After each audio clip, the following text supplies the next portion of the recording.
Baik, kami persilahkan untuk menyampaikan paparan dan penjelasannya. Saya kira kita berikan penghormatan kepada teman-teman yang hadir secara fisik di Komisi 10.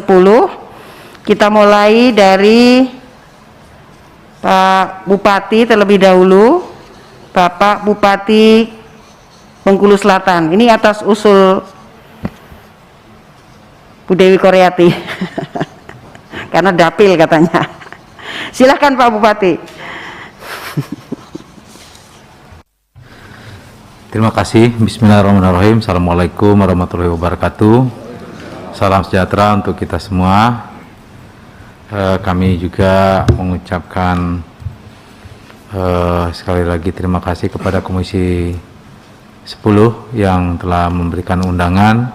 Namun karena undangan kami terima baru kemarin sore, tepatnya menjelang maghrib, Kepala BKP SDM atau Pak Sesda tidak sempat untuk ikut, ataupun kami juga belum membawa data-data yang ada, nanti akan disusulkan secara tertulis, Bu. Beberapa waktu yang lalu kawan-kawan honorer dari Bengkulu Selatan juga, kalau tidak salah, sempat berkunjung ke DPR RI untuk bertanya, berkoordinasi tentang nasib-nasib mereka. Di samping memang kebutuhan kami akan tenaga pendidik ini memang sangat mendesak. Cukup banyak atau katakanlah proses pembelajaran di Bengkulu Selatan itu sangat tergantung sekarang dengan tenaga honorer. Dan kami di daerah pun, apalagi di tengah pandemi COVID-19, tentu tidak bisa memberikan penghasilan yang layak kepada para honorer ini. Walaupun kami baru saja menerbitkan semacam SK dari Bupati yang untuk memberikan tunjangan khusus melalui bos daerah untuk mereka. Namun ini tidaklah cukup. Sekali lagi besar harapan kami para honorer yang ada di Bengkulu Selatan atau di beberapa kabupaten sebagaimana kami yang hadir di sini untuk dapat diperjuangkan oleh DPR RI agar bisa diangkat mereka menjadi ASN yang nanti penggajiannya diharapkan ditanggulangi oleh pemerintah pusat. Untuk sementara itu dulu, Ibu, yang perlu kami sampaikan. Intinya kami sangat berharap bahwa para honorer, baik yang dari guru maupun honorer yang lain, yang selama ini juga dikenal dengan istilah K2, mohon kiranya dapat diperjuangkan oleh DPR RI, dapat menjadi ASN. Terima kasih. Assalamualaikum warahmatullahi wabarakatuh. Waalaikumsalam. Terima kasih Pak Bupati.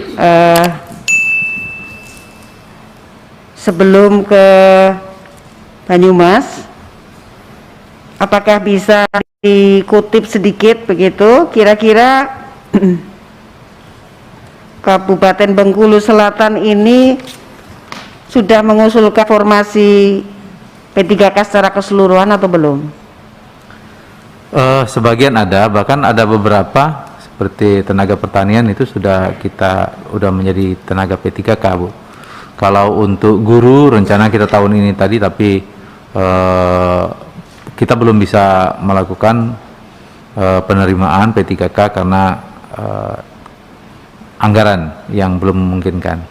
P3 soalnya P3K ditanggung oleh pemerintah daerah. Baik, saya rasa itu, Bu. Terima kasih. Terima kasih, Pak. Jadi menurut Pak Bupati, tenaga P3K ini nanti kalau diangkat anggarannya menjadi beban pemerintah daerah.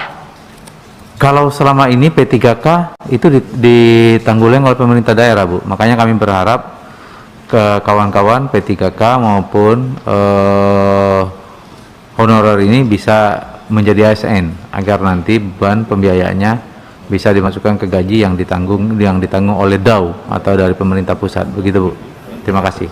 Baik, karena kan menurut, boleh ya Pak saya bertanya terus ya Pak, karena memang ini yang diundang adalah yang memiliki persepsi bahwa P3K yang diangkat itu nanti akan menjadi beban anggarannya ke daerah. Nah, padahal kan yang disampaikan oleh Mas Menteri yang didampingi oleh Menteri Keuangan waktu itu kan plannya tidak seperti itu. Tetapi mungkin ada surat menyurat atau pemberitahuan dari pemerintah pusat kepada pemerintah daerah yang bisa membangun persepsi bahwa nanti P3K kalau diangkat itu menjadi bebannya APBD. Jika ada, kami mohon di-share, dibagikan kepada kami apa yang membuat, karena tidak hanya 1-2 kabupaten ini, ada banyak kabupaten yang ternyata mengurangi jumlah ajuan P3K-nya dengan asumsi bahwa kalau P3K ini diangkat tidak cukuplah APBD ini untuk membayar semua tenaga P3K yang nantinya akan menjadi beban daerah.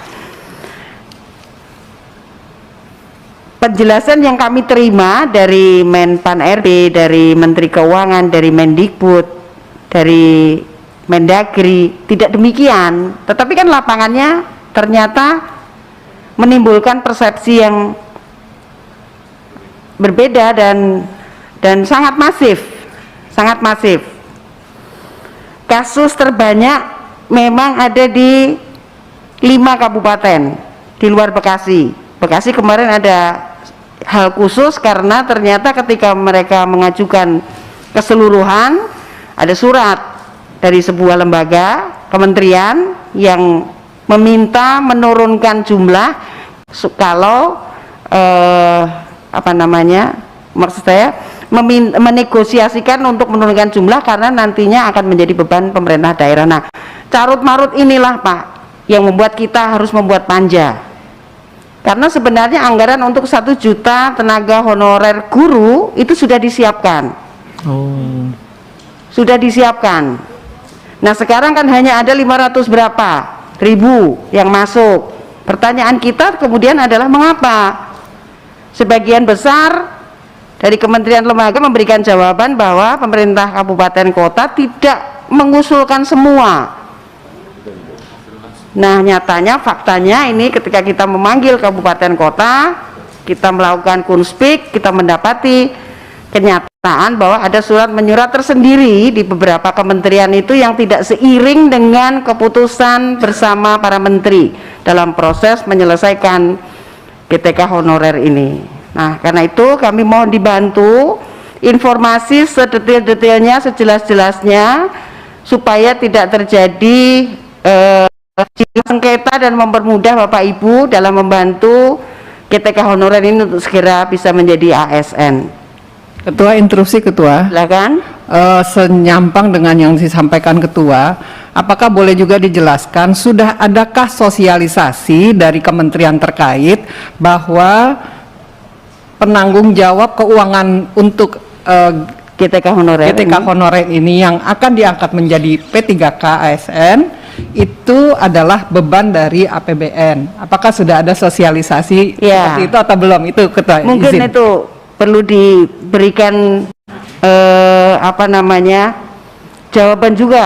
Baik. Dari teman-teman di kabupaten kota. Silakan Pak Bupati. Baik, saya tambahkan lagi. Sebagai contoh Bu, kami sudah mengangkat P3 honorer untuk Dinas Pertanian. Dan ini menjadi beban tanggung jawab APBD Bu, kita. Ketua, izin Ketua, interupsi. Ini bukan P3K yang lain, ini khusus sebagai untuk contoh guru ini, honorer. Sebagai contoh Bu, ini sebagai contoh saja yang membuat kami agak ragu, tidak merasa yakin untuk guru. Ya, pengalaman ini menjadi beban kami dan tidak dialokasikan tambahan melalui DAU. Nah, sementara guru jauh lebih banyak kebutuhannya, Bu Dewi Koryati, lebih banyak kebutuhannya daripada tadi, dan cukup besar kebutuhan guru ini. Memang kurangan guru kita. Kalaupun seandainya kita angkat ini atau kita terima ini dalam bentuk tenaga P3K, kami yakin APBD kita tidak cukup. Kami APBD kita tidak memungkinkan untuk membiayai itu atau menggaji mereka.